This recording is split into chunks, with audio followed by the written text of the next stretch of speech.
வாழ்வில் வார்த்தை ஊழியங்கள் வழங்கும் இன்றைக்கான இறை வார்த்தை.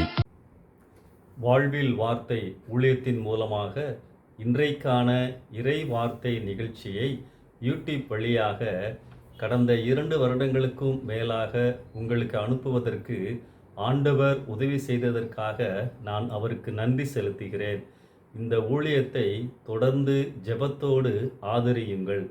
உங்கள் நண்பர்களுக்கும் உறவினர்களுக்கும் அறிமுகப்படுத்தி அவர்களை இந்த ஊழியத்தில் இணைவதற்கு உதவுங்கள். இந்த வாழ்வில் வார்த்தை யூடியூப் சேனலை சப்ஸ்கிரைப் பண்ணி இதன் அங்கத்தினர்களாக இணையுங்கள். அநேகருக்கு இந்த ஊழியம் பயனுள்ளதாக அமையும் என்று நம்புகிறேன். இன்றைக்கு ஆண்டவருடைய வார்த்தைகளை நாம் தியானிக்கலாம். கர்த்தருடைய பிள்ளைகள் ஆண்டவருக்குள் பலப்பட வளர தொடர்ந்து வெற்றியாய் வாழ வேதம் காண்பிக்கின்ற வழி கர்த்தருடைய வார்த்தைகளை தியானிப்பதுதான், உட்கொள்வதுதான். ஆண்டவருடைய பிள்ளைகள் ஆண்டவருக்கு ஏற்ற விதமாக வாழ்வதற்கு வளர்வதற்கு அதிக உதவியாக இருப்பது ஆராதனை நேரங்களோ பாடல் நிகழ்ச்சிகளோ அல்ல, அவருடைய வல்லமையுள்ள வார்த்தைகளே. யோசுவா 1 அதிகாரத்தில் புதிய தலைவனாக பொறுப்படுத்த யோசுவா தன் கடமைகளை நினைத்து பொறுப்புகளை நினைத்து பயந்த பொழுது, நீ என் வார்த்தைகளை தியானி என்றுதான் ஆண்டவர் சொல்லுகின்றார். நெகேமியா 8 மற்றும் 9 அதிகாரங்களில் சுமார் 3 மணி நேரம் கர்த்தருடைய வார்த்தைகளை கேட்ட பொழுது மக்கள் பாவ உணர்வடைந்து தேவ பிரசன்னத்தை உணர்ந்து அவரிடம் மீண்டும் திரும்புகின்ற காட்சியை பார்க்கின்றோம்.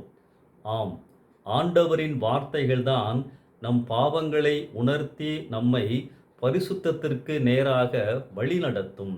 ஆண்டவரின் வார்த்தைகள்தான் எப்பொழுதுமே நம்மை பலப்படுத்தும்.